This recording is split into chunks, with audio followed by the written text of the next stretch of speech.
ഇന്ത്യക്ക് ആദ്യമായി സ്വാതന്ത്ര്യം വേണമെന്നുള്ള പ്രമേയം അവതരിപ്പിച്ച മൗലാന ഹസ്രത്ത് മോനാനിയും സ്വാമി കുമാരേന്ദ്രയും കമ്മ്യൂണിസ്റ്റാണ് എന്നുള്ളത് ഓർമ്മപ്പെടുത്താൻ കൂടി വേള ഞാൻ ഉപയോഗപ്പെടുത്താൻ ആഗ്രഹിക്കുകയാണ്.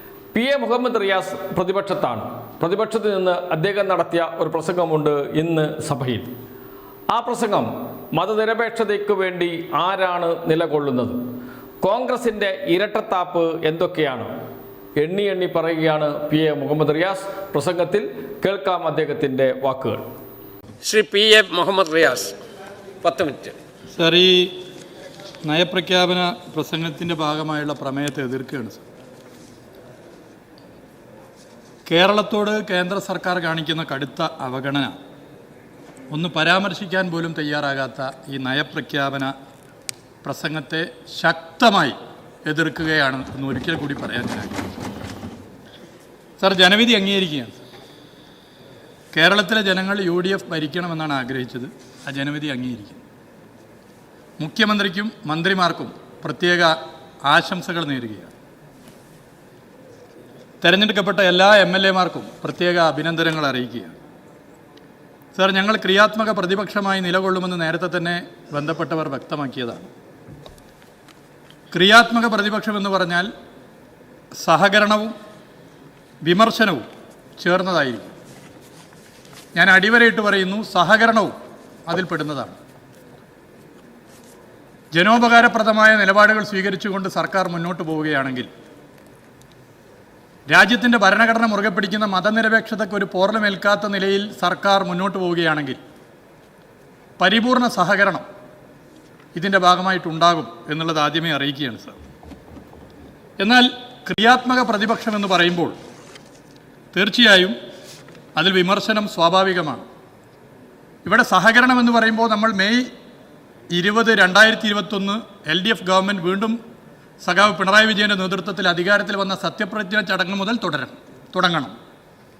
അന്ന് പ്രതിപക്ഷം ആ സത്യപ്രതിജ്ഞാ ചടങ്ങ് ബഹിഷ്കരിച്ചിരുന്നു സർ. എന്തിനാണ് ബഹിഷ്കരിച്ചതെന്ന് നമുക്കറിയില്ല. എന്നാൽ ഇപ്പോൾ UDF-ൻ്റെ സത്യപ്രതിജ്ഞാ ചടങ്ങിൽ ഞങ്ങൾ ബഹിഷ്കരിച്ചിട്ടില്ല എന്ന് മാത്രമല്ല, ഞങ്ങളുടെ ഉത്തരവാദിത്തപ്പെട്ട നേതാക്കന്മാരെല്ലാവരും അതിൽ പങ്കെടുക്കുന്ന സ്ഥിതിയുമുണ്ടായി സർ. അത് LDF പ്രതിപക്ഷമാകുമ്പോൾ സ്വീകരിക്കുന്ന ഒരു നയത്തിൻ്റെ ഭാഗമാണ് സർ.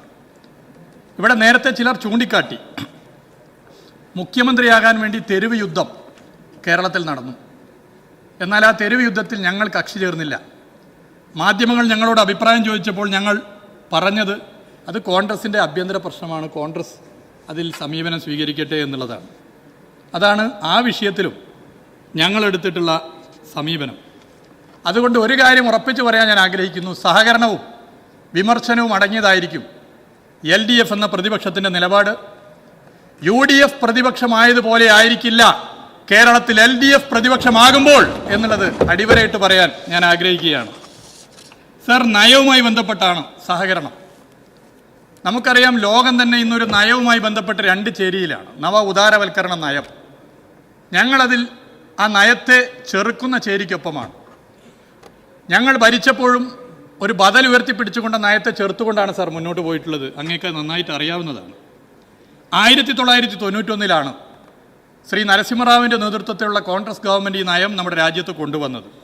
ഇപ്പം 35 വർഷമായി. ഈ 35 വർഷത്തിനിടയിൽ 20 വർഷവും കേരളത്തിൽ ഭരിച്ചത് LDF സർക്കാരുകളാണ് സാർ. ഒരു ബദൽ ഉയർത്തിപ്പിടിച്ച് ഈ പരിമിതിക്കകത്ത് നിന്നുകൊണ്ട് സംസ്ഥാനത്തെ സർക്കാർ നിലപാട് സ്വീകരിച്ച് മുന്നോട്ട് പോകാൻ ശ്രമിച്ചിരുന്നു സാർ. എന്നാൽ കേന്ദ്രവും കേരളവും ഈ നയത്തെ പിന്തുടർന്ന കാലമുണ്ടായിട്ടുണ്ട്. അത് 13 വർഷമാണ് സാർ. ഈ 35 വർഷത്തിലെ 13 വർഷം 1991, 96, 2001, 2004. ഞാൻ 2006 എന്ന് പറയുന്നില്ല, 4 എന്നേ പറയുന്നുള്ളൂ. കാരണം 1ാം UPA ഗവൺമെൻറ് 2004 അധികാരത്തിൽ വന്നു. 2011, 2016 ഈ 13 വർഷമാണ് സാർ കേന്ദ്രവും കേരളവും ഒരേ നയം, നവ ഉദാരവൽക്കരണ നയം പിന്തുടർന്ന കാലം. ഏറ്റവും പ്രയാസം നമ്മുടെ നാട്, നമ്മുടെ സംസ്ഥാനം അനുഭവിച്ച കാലമാണ്. അതിൽ കേന്ദ്രത്തിൽ പലപ്പോഴും BJP-യും കേരളത്തിൽ UDF-ഉം ഭരിച്ച കാലമായിരുന്നു. എന്നിട്ടും ഒരേ നയം BJP-യും UDF-ഉം പിന്തുടർന്നു. ഇപ്പോൾ അതിന് സമാനമായൊരു സാഹചര്യം വന്നോ എന്ന് സംശയിക്കേണ്ടിയിരിക്കുന്നു. 2026 UDF ഗവൺമെൻറ് അധികാരത്തിൽ വരുമ്പോൾ, നേരത്തെ വാജ്പേയി ഭരിച്ചപ്പോൾ കേരളത്തിൽ UDF വന്നതുപോലെ, 2014-16 ശ്രീ മോദി ഭരിക്കുമ്പോൾ UDF ഭരിച്ചതുപോലെ, ഇപ്പോൾ BJP-യും കോൺഗ്രസും കേന്ദ്രവും കേരളവും ഭരിക്കുമ്പോൾ ഒരേ നയം പിന്തുടർന്ന് മുന്നോട്ട് പോകുന്ന സാഹചര്യമാണോ എന്നുള്ളതിൽ ഞങ്ങൾക്ക് ആശങ്കയുണ്ട് സാർ. അതിൻ്റെ ഒരു ഉദാഹരണമാണ് ഒരു പരാമർശം പോലും ഈ ഗവൺമെൻറ്റിനെതിരെ, കേന്ദ്ര ഗവൺമെൻറ് കേരളത്തോട് കാണിക്കുന്ന അവഗണനയ്ക്കെതിരെ ഈ നയപ്രഖ്യാപന പ്രസംഗത്തിൽ വരാത്തത് ഇത് ഗൗരവമേറിയൊരു പ്രശ്നമായി ഞങ്ങൾ കാണുകയാണ് സാർ. പിന്നെ യഥാർത്ഥ വിഷയങ്ങളെ വഴിമാറ്റാൻ മതവർഗീയതയെ വളരെ ബോധപൂർവ്വം ആളിക്കത്തിക്കുന്ന ഒരു കാലമാണ് സാർ. അതിൽ മതനിരപേക്ഷത ശക്തമായി മുറുകെ പിടിച്ച് നിലപാട് സ്വീകരിച്ചു പോകാൻ സംസ്ഥാന സർക്കാർ തയ്യാറാകണമെന്ന് ഞാൻ അഭ്യർത്ഥിക്കുകയാണ് സാർ. സാർ, നമുക്കറിയാം നമ്മുടെ ദേശീയ ഗീതം വന്ദേ മാതരം. വന്ദേ മാതരത്തിൻ്റെ ആദ്യ 2 ഈരടികൾക്ക് ആരും എതിരല്ല.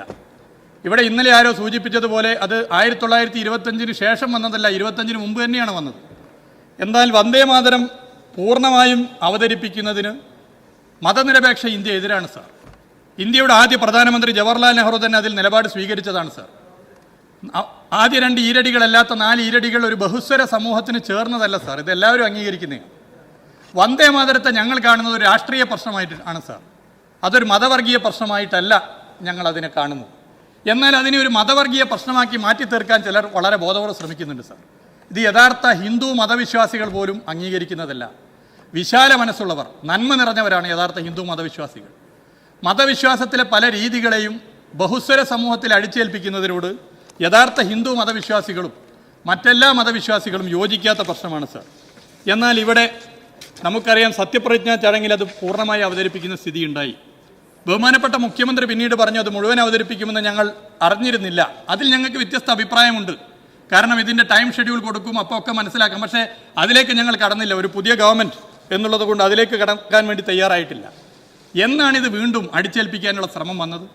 നമുക്കറിയാം, ജനുവരി മാസം 28, 2026 കേന്ദ്ര സർക്കാർ ഇതുമായി ബന്ധപ്പെട്ടൊരു ഉത്തരവ് പുറപ്പെടുവിച്ചത്. അത് പിന്നീട് ബഹുമാനപ്പെട്ട സുപ്രീം കോടതി മാർച്ച് മാസം 26, 2026 പറഞ്ഞു it is not mandatory, it is only advisory. സർക്കാരിനത് പറയാം, നിർബന്ധിതമാക്കാൻ വേണ്ടി പറ്റില്ല. എന്നാൽ അത് ഒഴിവാക്കേണ്ടതായിരുന്നു, ഒഴിവാക്കിയില്ല. അത് വീണ്ടും ഒരു പ്രശ്നമാക്കി കൊണ്ടുവരാനുള്ള ശ്രമം നടത്തും. അത് ഉയർത്തുമ്പോൾ ഉയർത്തിയവരെ ഒറ്റപ്പെടുത്താനുള്ള ശ്രമം നടത്തുന്നു.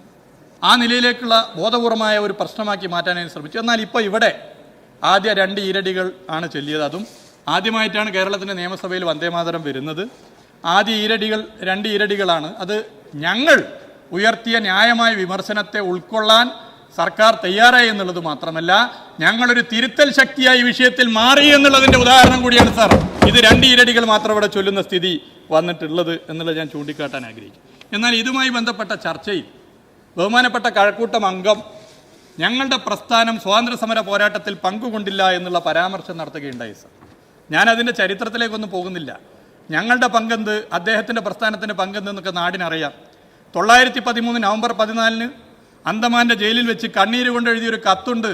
അതിൽ ഈ സ്വാതന്ത്ര്യസമര പോരാട്ടത്തിൽ നിന്ന് മാറി നിന്ന് ബ്രിട്ടീഷുകാരോട് സഹകരിക്കാനാണ് അദ്ദേഹത്തിൻ്റെ പ്രസ്ഥാനത്തിൻ്റെ നേതാവ് എഴുതിയ കത്ത് എന്നുള്ളത് ഓർമ്മപ്പെടുത്താൻ ഞാൻ ആഗ്രഹിക്കുകയാണ് സാർ. എന്നാൽ അതേ അന്തമാൻ്റെ ജയിലിൽ ഭീകരമർദ്ദനമേറ്റ് പീഡനം അനുഭവിച്ച് ജയിലിൽ കിടന്ന് കൊത്തിവെച്ച കല്ലിൽ ആ ജയിലിൽ കിടന്നവരുടെ പേരുണ്ട് സാർ. അതിൽ മഹാഭൂരിപക്ഷം പേരും കമ്മ്യൂണിസ്റ്റുകാരാണെന്ന് അഭിമാനത്തോടെ പറയാൻ ഈ വേള ഞാൻ ഉപയോഗപ്പെടുത്താൻ ആഗ്രഹിക്കുകയാണ് സാർ.